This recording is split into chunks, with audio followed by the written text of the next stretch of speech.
اللہ تبارک و تعالی نے قرآن مجید میں ارشاد فرمایا ہے کہ تم نہ ترجیح دنیا کی زندگی کو دیتے ہو، اپنے جینے کو ترجیح دیتے ہو، جینے کے لیے زیادہ کام کرنا چاہتے ہو۔ والآخرۃ خیر وابقیٰ، حالانکہ آخرت تمہارے لیے بہتر بھی ہے اور ہمیشہ باقی رہنے والی بھی۔ تم ترجیح دنیا کی زندگی کو دیتے ہو، حالانکہ آخرت تمہارے لیے بہتر بھی ہے، والآخرۃ خیر وابقیٰ، اور ہمیشہ باقی رہنے والی بھی۔ انسان اور مسلمان کو یہ حکم دیا گیا ہے کہ اس کی ترجیح دنیا داری نہیں ہونی چاہیے۔ مال، دولت، عہدہ، منصب، شہرت، اس کو ترجیحی بنیادوں پر یہ کام نہ کرے۔ ترجیح اس کی اللہ اور اس کے رسول کی ذات ہے۔ دنیا ضرورت ہے، اس کو ضرورت سمجھے، اس کو اپنے اوپر طاری نہ کرے۔ کمر سیدھی کرنے کے لیے روٹی کھانی ہے، اس کو ضرورت سمجھے۔ بدن چھپانے کے لیے کپڑا چاہیے، اس کو ضرورت سمجھ لے۔ سر چھپانے کے لیے چھت کی ضرورت ہے، اس کو ضرورت سمجھے، لیکن کبھی بھی کسی موقع پر اس بات کو سمجھ لیں کہ ترجیح دنیا کو نہ دے، ترجیح آخرت کو، اللہ کی ذات کو۔ ہماری آخرت کس طرح ٹھیک ہو سکتی ہے، آخرت میں کامیاب کس طرح ہو سکتے ہیں، آخرت میں اللہ تعالیٰ کی رضا کیسے پا سکتے ہیں، اس کو ترجیح دینی چاہیے۔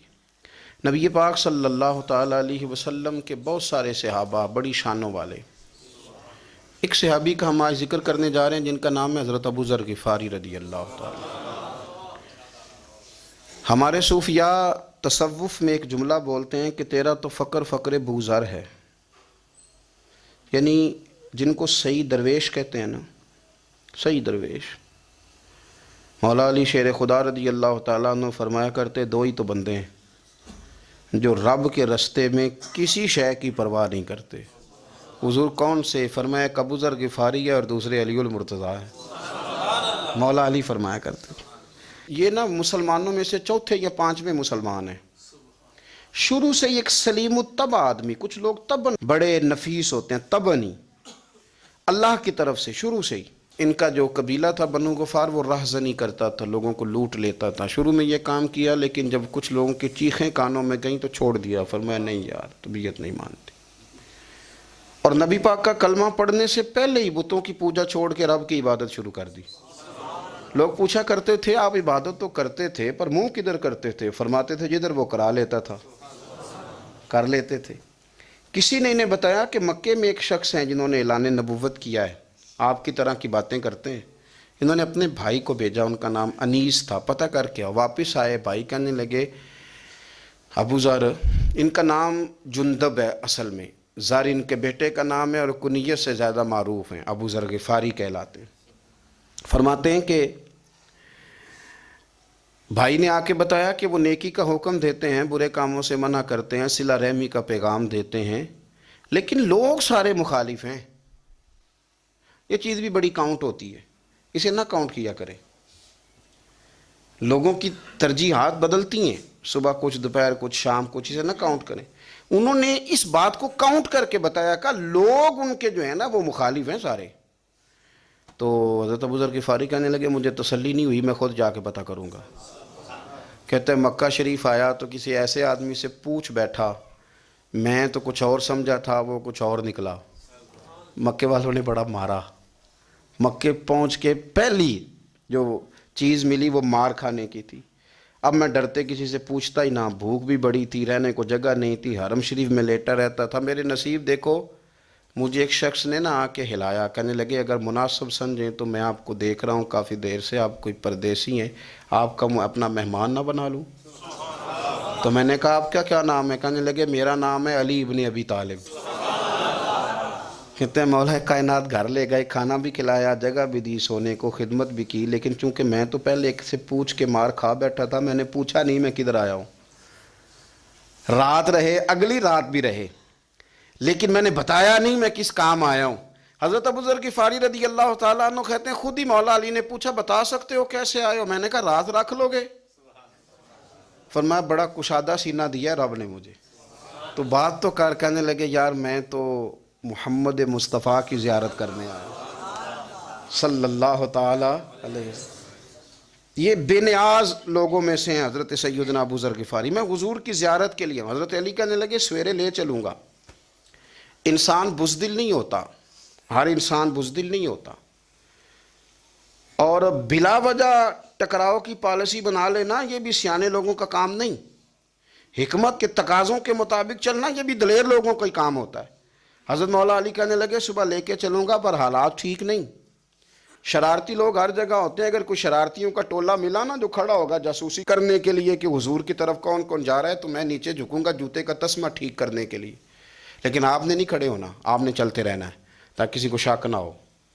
کہتے ہیں اس ترتیب سے حضرت علی مجھے لے کے گئے. میں حضور کی بارگاہ میں پہنچا. مولا علی کہتے ہیں بڑے بڑے لوگ سوال کرتے تھے، پر یہ شروع سے سلیم الطبع تھے. مجھے کہہ لینے دینا، جنہوں نے ماننا ہوتا ہے وہ لمبے سوال کرتے ہی نہیں. مان جو لیا تو لمبے سوالوں کی ضرورت ہی کوئی نہیں. کہتے ہیں لوگ بڑے بڑے سوال کرتے تھے، پر ابو ذر نے 2-3 باتیں پوچھیں اور آگے جا کے کہنے لگے حضور ہاتھ بڑھائیں مجھے کلمہ پڑھائیں. نبی پاک صلی اللہ علیہ وسلم نے کلمہ پڑھایا. فرمایا باہر جا کے نا ابھی ذکر کرنا کہ تم مسلمان ہو گیا، یہ ماریں گے. عرض کی حضور انہیں مارنے دے، میں آیا بھی مار کھا نہیں ہوں، انہیں مارنے دے نا. پڑا فلک کو کبھی دل جلوں سے کام نہیں. داغ دلوی نے کہا تھا پڑا فلک کو کبھی دل جلوں سے کام نہیں، اور جلا کے راکھ نہ کر دوں تو داغ نام نہیں. ماری تو کھانے آئے ہیں، مارنے دے، کرنے دے زور جتنا لگانا ہے لگانے دے. باہر جا کے اعلان کیا. مکے والوں نے مارا، اتنا مارا کہ بے ہوش ہو گئے. پھر کسی نے بتایا کہ تم نے گزرنا بھی ہے ان کے علاقے سے، بنو غفار سے، پھر ان کا پتہ بھی ہے یہ لوگ بڑے سخت ہیں. پھر چھوڑا. تباً بڑے جلالی تھے، زاہد مزاج تھے. فرماتے تھے کہ جو تمہاری ضرورت سے زیادہ ہے وہ سارا صدقہ کرو. کنز کے معاملے میں ان کا رویہ یہ تھا. صرف حضرت صدیق اکبر کو کچھ نہیں کہا انہوں نے، باقی حضرت عمر جیسے آدمی کو بھی کھڑا کر کے کہہ لیتے تھے یہ مال کیوں رکھا ہوا ہے خزانے میں، بانٹتے کیوں نہیں سارا. اور جناب عثمان غنی رضی اللہ تعالیٰ عنہ کے ساتھ تو باقاعدہ کئی دفعہ اس موضوع پر گفتگو کی. وہ کہتے تھے کہ جب اللہ کہتا ہے قرآن میں کہ مال دولت جمع نہیں کرنی، تو وہ جو لوگ تھے وہ بھی بڑی شانوں والے تھے. وہ کہتے تھے کہ اللہ نے جب زکوٰۃ فرض کی تو مال جمع ہوتا ہے تو زکوٰۃ فرض ہوتی ہے نا. جب فطرانے کا کہا تو مال ہوتا ہے تو فطرانہ آتا ہے نا. تو آپ جو کہہ رہے ہیں وہ ٹھیک ہے، پر آپ اعلیٰ بات کر رہے ہیں تقوی کی، سارا بانٹو. تو حضرت ابو ذر غفاری کہتے تھے چلو ٹھیک ہے تمہاری بھی بات مان لیتا ہوں، پر یہ بتاؤ مدینے والے کا اپنا طریقہ کیا ہے. کہ بھئی حضور کا طریقہ تو وہی ہے جو آپ بتا رہے ہیں. تو فرمانے لگے پھر اس رستے نہ چلیں جو رستہ مدینے والے رسول کا ہے. اور حضور سے، نبی پاک سے عشق کرتے بڑا کھل کے. یہ صحابہ صفہ میں سے تھے. کلمے پڑھنے کے بعد چونکہ طبیعت جلالی تھی تو حضور نے بھیج دیا، فرمایا واپس جاؤ اپنے قبیلے میں تبلیغ کرو. واپس گئے، بھائی کو مسلمان کیا، والدہ کو مسلمان کیا، قبیلہ سارا مسلمان کیا، وہیں رہے. ہجرت مدینہ کے بعد آئے تبوک کے موقع کے قریب، اور حضور نے اصحاب صفہ میں رکھ لیا. نوکری کرتے مدینے والے رسول کی، دلیر آدمی تھے، بڑا قبیلہ تھا، پر ڈیوٹی کرتے، ڈیوٹی خدمت کرتے. ایک بیٹا تھا زار اس کا نام تھا، اس کی ڈیوٹی لگائی تم نے میرے نبی پاک کے اونٹ چرانے. ڈاکو آئے تو صاحبزادہ اونٹوں کی، اونٹنیوں کی حفاظت کرتے شہید ہو گیا. اور یہ انوکھا بندہ ہے جس نے شرط لگائی تھی کہ میں نے کالی سیاہ رنگ کی عورت سے شادی کرنی. انوکھا بندہ ہے. ایک بیٹی تھی ایک بیٹا، بیٹا شہید ہو گیا. بیوی سے کہا تم نے نبی پاک کے گھر میں خدمت کرنی ہے، حضور کے گھر والوں، اور میں نبی پاک کی نوکری کروں گا. حضور کی خدمت کرتے، ہر وقت خدمت میں رہتے. اور حضور جب آتے نا، صحابہ صفہ میں یہ شامل تھے جو لوگ دین سیکھتے. حضور جب آتے تو سب سے پہلے آ کے حضرت ابو ذر غفاری کا پوچھتے، بلائیں. اور جب بات کرتے حضور تو بار بار ان کو مخاطب کر کے بات کرتے. حضرت ابو ذر غفاری رضی اللہ تعالیٰ عنہ کا نبی پاک سے اتنا پیار کہ ہماری بھی مشکل حل کر دی. ابو داؤد شریف میں موجود ہے، ایک دن کہنے لگے یا رسول اللہ صلی اللہ علیہ وسلم، اگر کوئی بندہ کسی سے پیار بڑا ہی کرے پر اس جیسے عمل نہ کر سکے، کوشش کرے کرنا. لوگ ہمیں کہتے ہیں نا جی پیار بڑا، عمل بھی تو کرو نا. بھی کرنا چاہیے، پر انسان ہے نا، غلطی بھی تو ہو ہی جاتی ہے. اب ہم عمل نہیں کر سکتے تو تم ہمیں پیار بھی نہیں کرنے دو گے. مہربانی کرو پیار تو کرنے دو نا. حضرت ابو ذر غفاری نے کہا، ابو داؤد شریف میں موجود ہے، یا رسول اللہ صلی اللہ تعالی علیہ وآلہ وسلم حضور پیار بڑا کرے پر ان جیسے عمل نہ کرے تو حکم کیا ہے؟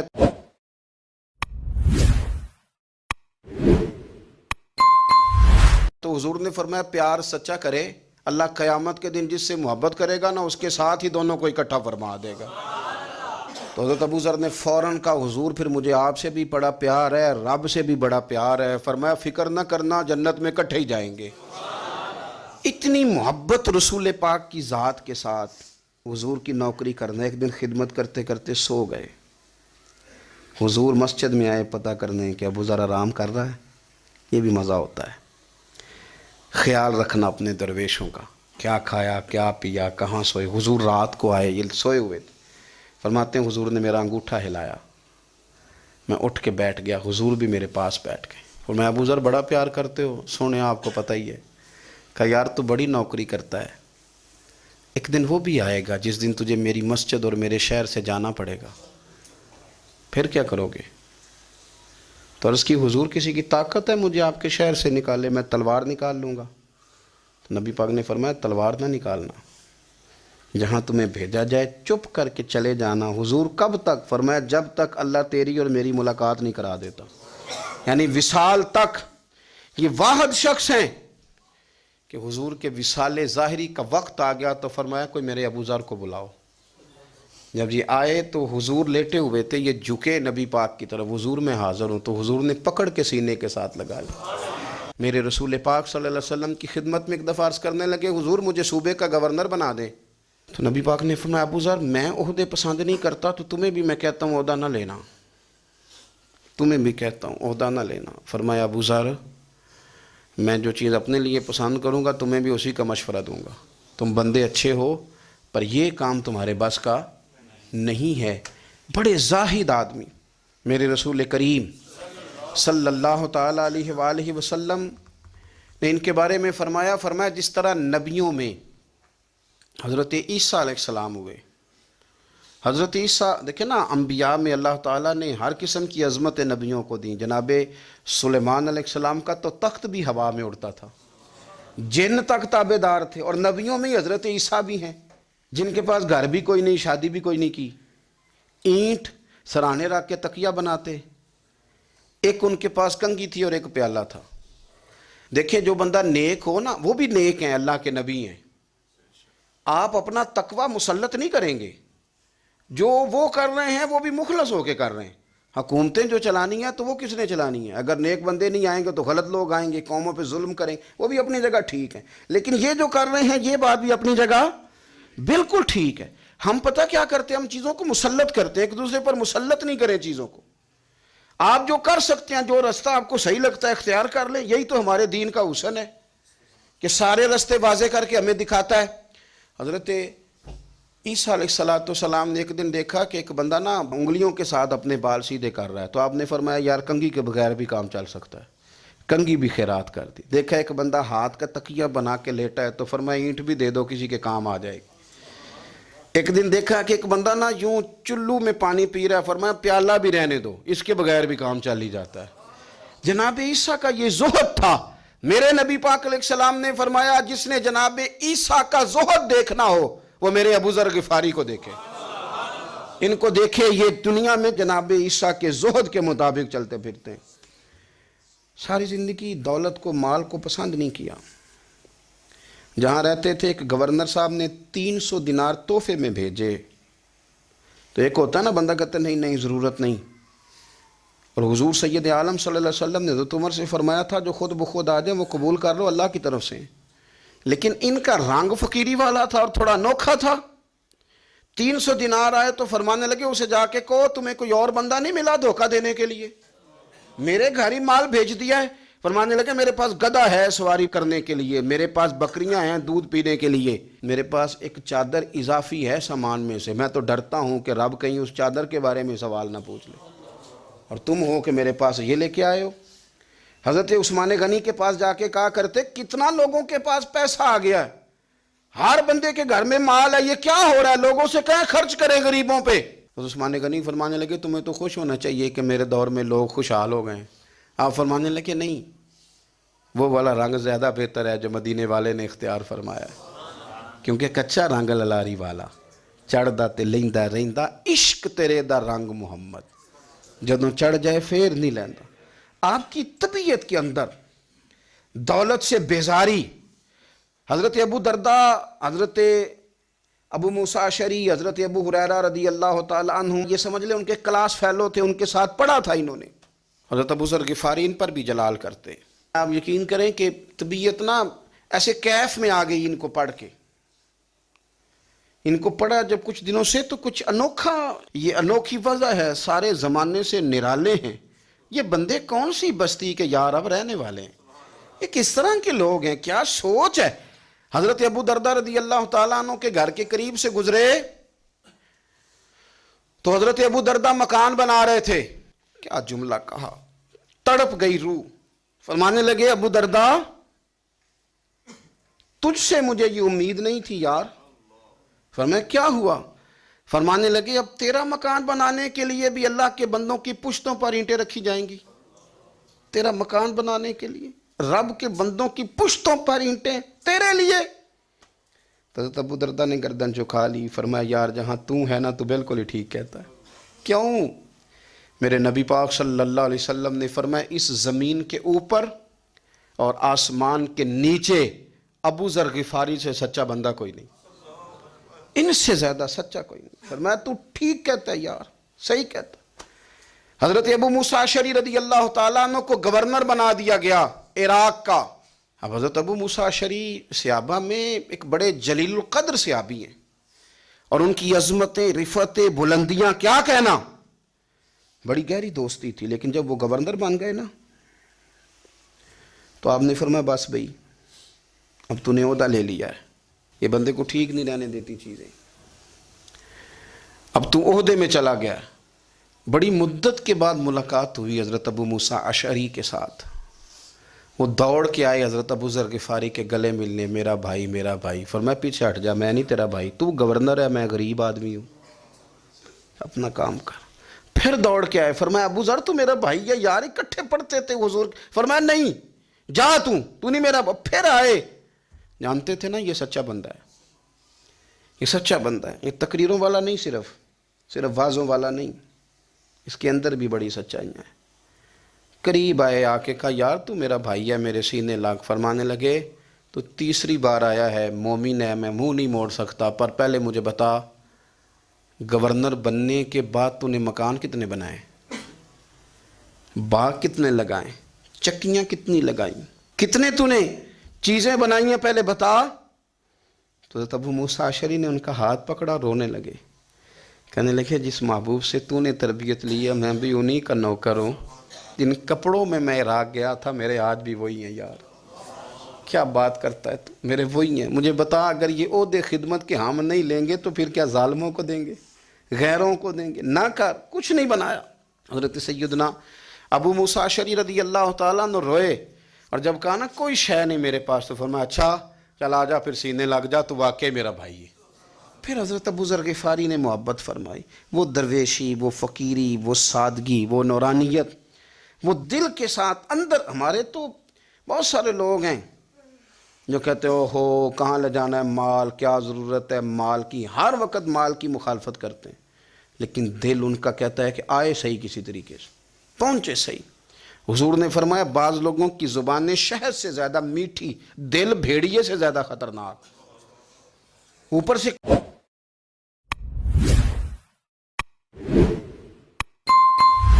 کہہ کچھ رہے ہیں، اندر حالات کچھ اور ہیں۔ لیکن حضرت ابو ذر غفاری رضی اللہ تعالیٰ عنہ دوری دولت سے، آپ فرماتے کیوں ہے لوگوں کے پاس مال، کس لیے اتنا مال جمع کیا ہے؟ کیا ساری غریبی ختم ہو گئی ہے، غربت مٹ گئی ہے ساری؟ کیوں لوگ مال بناتے ہیں؟ ایک اور آپ کی کلاس فیلو تھے جو بصرے کے گورنر بنے، عبداللہ بن عامر رضی اللہ تعالیٰ۔ ایک صاحب سے ملاقات ہوئی، جناب نافع تائی ان کا نام تھا، تو حضرت ابو ذر غفاری سے وہ بڑے شوق سے ملنے آئے، حضور کے صحابی سمجھ کر کے۔ فرمایا کہاں کے رہنے والے ہو؟ کہا میں تو بصرے کا رہنے والا ہوں۔ فرمایا وہاں میرے ایک کلاس فیلو ہیں عبداللہ بن عامر، کہا وہ تو آج کل گورنر ہیں۔ فرمایا میرا ایک پیغام دے دو گے اس کو جا کے؟ کہا حضور دے دوں گا۔ فرمایا اس سے جا کے کہنا تو گورنر بن کے بھی زندہ ہی ہے، اور میں پانی کا پیالہ پیتا ہوں، کھجور کھاتا ہوں اور رب کی عبادت کرتا ہوں، میں بھی تو زندہ ہی ہوں نا، تو بھی زندہ ہی ہے، اس سے آگے کچھ نہیں ہے۔ اور میں کھجور کھاتا ہوں، پانی کا پیالہ پیتا ہوں، میں بھی تو زندہ ہوں نا۔ اللہ اکبر۔ نافع تائی کہتے ہیں اس پیغام کی سمجھ نہیں آئی، لیکن میں لے کے گیا۔ عبداللہ بن عامر سے میری ملاقات ہوئی تو میں نے کہا جی ایک پیغام دینا ہے، تو انہوں نے کچھ توجہ نہیں کی۔ جب میں نے بتایا نا کہ حضرت ابو ذر غفاری کا پیغام ہے تو ان دونوں آنکھیں کھول دیں، کہنے لگے جلدی بتاؤ انہوں نے کیا کہا ہے۔ فقر اور درویشی کے رستے پہ چلنے والوں کے امام سیدنا ابو ذر غفاری نے کیا کہا ہے؟ تو کہتے ہیں مجھے پاس بٹھا لیا، شفقت فرمائی، کہنے لگے اب بتاؤ انہوں نے کیا کہا ہے؟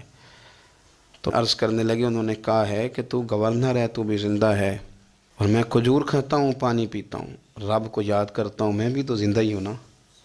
کہنے لگے ایک دفعہ پھر کہا انہوں نے کہا تھا کہ میں کھجور کھاتا ہوں، پانی پیتا ہوں، عبادت کرتا ہوں، میں بھی تو زندہ۔ کہا ایک دفعہ پھر کہتے ہیں تیسری دفعہ کہا تو وہ اتنا روئے کہ انہوں نے چادر میں منہ چھپا لیا۔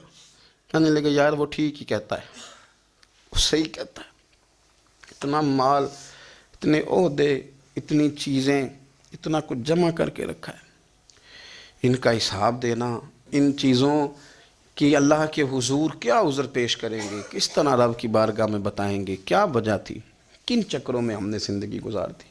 سیدنا ابو ذر غفاری رضی اللہ تعالیٰ عنہ نے اپنی حیات مبارکہ ساری کی ساری فرماتے تھے کہ ہم نہیں عمل کریں گے تو کون کرے گا؟ وہ خاص سادگی، وہ خاص، اور پتہ میرے نبی پاک نے کیا فرمایا؟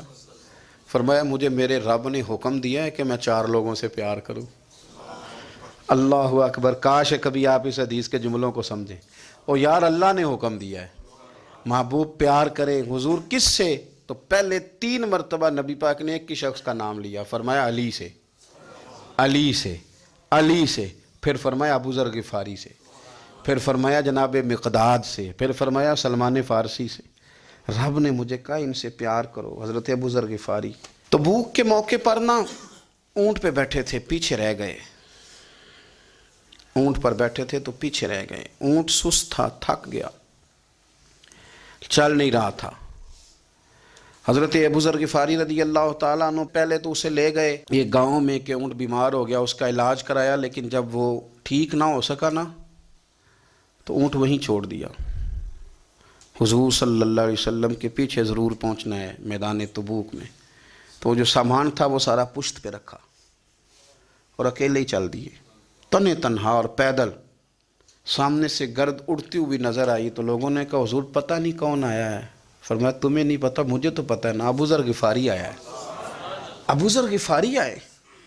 پھر حضور نے فرمایا یمشی واحدہ و یموت واحدہ و یبعث واحدہ، فرمایا یہ تنہا چلتے ہیں، یہ تنہا ہی دنیا سے جائیں گے، تنہا ہی اٹھائے جائیں گے، تنہا چلتے ہیں، تنہا ہی دنیا سے جائیں گے، انتقال تنہا ہی اٹھائے جائیں گے۔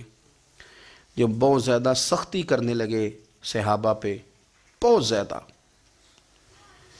تو حضرت عثمان غنی رضی اللہ تعالیٰ عنہ نے فرمایا کہ آپ اپنے مزاج کے لحاظ سے تو درست ہیں، پر جو چیز آپ طاری کرنا چاہتے ہیں جب شریعت گنجائش دیتی ہے تو آپ کیوں اتنی سختی فرماتے ہیں؟ تو فرمانے لگے ٹھیک ہے پھر مجھے ربضہ جانے کی اجازت دے دو۔ ربضہ ایک بستی تھی، جنگل تھا، وہاں کوئی آتا جاتا نہیں تھا، اسی کسے دے کچھ نہیں جلا گئے تو نہ کوئی ہڈا دردی۔ حضور نے کہا تھا نا یمشی واحدہ، تو اکیلا چلے گا، ربضہ چلے گیا۔ حضرت سیدنا عثمان غنی نے کہا یہ کچھ بکریاں لے جاؤ، دودھ پی لیا کرنا۔ فرمایا عثمان مجھے مال کی تو ضرورت پہلے دن سے ہی کوئی نہیں، مجھے تو رب رسول کی ضرورت ہے، ان کی کرم نوازیاں میرے ساتھ رہتی ہیں۔ تشریف لے گئے، وہاں تنہا کھجور کے خشک ٹکڑے کھاتے، عبادت کرتے، اللہ کو یاد کرتے۔ بڑے بڑے لوگوں نے آ کے کہا کہ ابو ذر آپ کی بڑی شان ہے، ہمارے ساتھ چلیں۔ فرمایا چھوڑو، کہاں منشور ہم اور کہاں ہنگامے محبت کے، ایک حجرے میں رہتے ہیں، خدا کو یاد کرتے ہیں، ضرورت کوئی نہیں، جہاں ہوں نا وہاں میں ٹھیک ہوں، حاجت نہیں۔ وصال کا وقت آ گیا، دنیا سے جانے کا ٹائم آ گیا، اکیلے ہیں، بیوی ہے اور بیٹی ہے، جنگل کا علاقہ ہے، حج ہو گیا، رستے بند ہو گئے، بیمار ہو گئے،